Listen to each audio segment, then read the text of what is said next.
Welcome back to the special lockdown edition of Afternoon Express. Now, while the lockdown has reaped many benefits for our society, one of the downsides has to be the increase in domestic and gender-based violence. We're joined today by psychologist Dr. Thembelihle Dube to shed some light on this topic and, of course, reach out to those who feel vulnerable. Welcome to the Love, Dr. Dube. Hello, Doctor. Can you hear me? Good afternoon, yes, I can. Lovely to see you. It seems like we've got a bit of a long delay, but no worries. I'm just going to get stuck in here. I mean, we have seen over 2,000 cases of gender-based violence has been reported only the first week of the national lockdown. And now, this is of great concern, I have to say. What is going through one's mind who commit these acts of rage and fury? And why are we seeing an increase of this during this national lockdown? I think, Balisa, there are a number of factors that are at play. So there are three key issues that I'd like us to just bear in mind. So you've got this COVID-19 epidemic and the way that it's impacting on us. And then there's issues around power and control. So let's begin with the issues around the coronavirus and the way that it's then impacting all of us. Now, on many levels, at the structural level, you find that some organizations are going to actually flounder on account of the impact of the COVID-19. So lots of stresses around the kind of economic impact it's going to have, the impact that it's going to have on businesses, the impact then it's going to have on people and jobs. Many people may lose work on account of this situation that we find ourselves living in. So that's at the structural level, so the economic impact. Then you've got a situation where we found ourselves going into a lockdown situation as a way of protecting society. But now in that container, that home container, you find that there's also now stresses of, if people are living with children, the stresses of being at home, the stresses of being at home without finances, the stresses of being at home, having to do and run a household, but also having to engage with your partner for extended periods of time without your regular devices to actually manage, which is probably drugs. Some people may be using alcohol, some people may be using tobacco. You don't have your normal tools to self-regulate. Some people would go and hang out with friends. You don't have that at your disposal.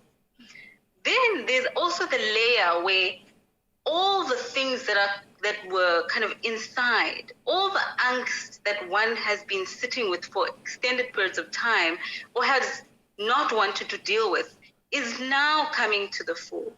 So all this stuff then is really brought up, and often a lot of people have no way of negotiating the internal angst and all these factors that may be coming to play. So a person that hasn't really been able to self-regulate, manage their own stuff internally, and often you find that this issue of power, now in order to kind of be able to almost get some sort of control, because all these factors brought on by COVID-19 and the circumstances render you feeling vulnerable and powerless and out of control to some extent.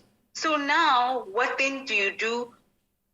Because there's no capacity to be able to almost address and deal with conflict in a constructive way, people then often resort to these unconstructive ways of trying to control and make sense of situations, because there's a struggle, there's an internal struggle to grapple with those feelings of powerlessness.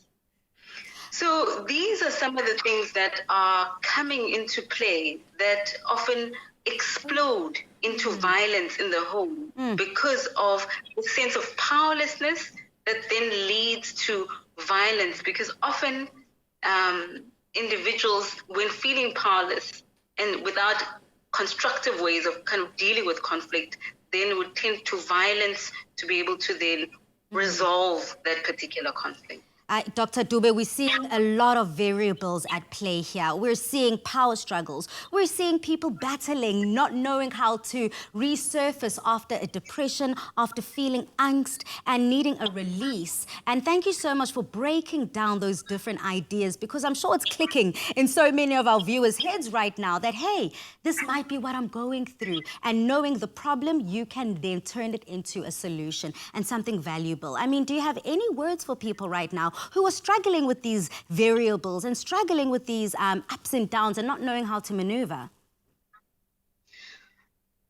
You know, more than anything else, I think it's going to be very important for, firstly, people to acknowledge that we are living in a situation where things are uncertain, right? There's a lot of uncertainty, and no one has the answers. We don't have a sense for when this will come to an end. It's an evolving phenomenon, and we all are grappling with this particular challenge and trying to understand that there's some things that are not going to be in your control, and being able to kind of begin to isolate what exactly is within my control, right?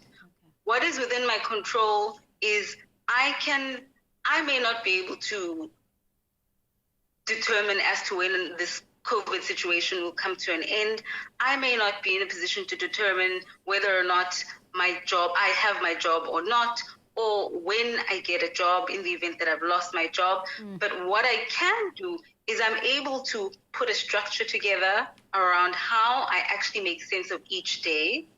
Two, how then can I put structure for the day where I'm able to get up, exercise, which is vital to make sure that you are active, to make sure that, and you're trying your best to then look at what is within my sphere of influence and how can I manage that which is within my control. And if some of the emotional pain that one is experiencing becomes too much, to then seek help. What I've appreciated is that there are a number of organizations that are offering services, counseling services, especially in the case of gender-based violence.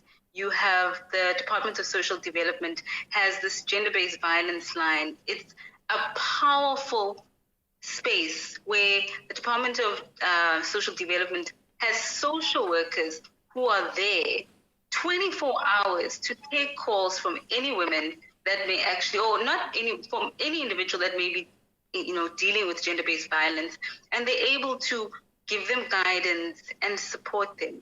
But for people to reach out when they feel that it's too overwhelming, to not feel like they have to suffer in silence.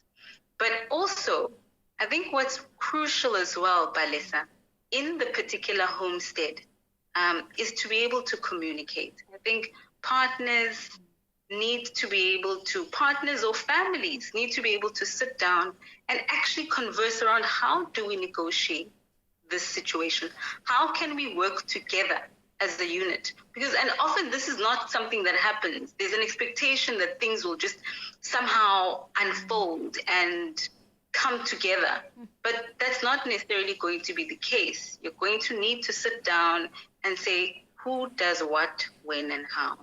It looks like it has to do with a lot of communication, understanding, and cutting each other some slack and giving people the benefit of the doubt. I do encourage all of our viewers right now who are feeling vulnerable during this time to head over to our Afternoon Express websites and social media pages. We'll have all the information there for you as how you can get help, how you can seek refuge, and of course, stay safe during this time. Thank you so much, Dr. Dube. You have helped so many South Africans just by being you and taking time out of your busy schedule to talk to us about this very sensitive and uneasy topic. Siyabonga. Indeed. I'm glad I could be of assistance, Balesa. Siyabonga. Now, after the break, we know that financial stresses is one of the biggest issues that many of us face during the lockdown. And after the break, we get an expert's opinion as to how we can navigate these tough times. See you after the break.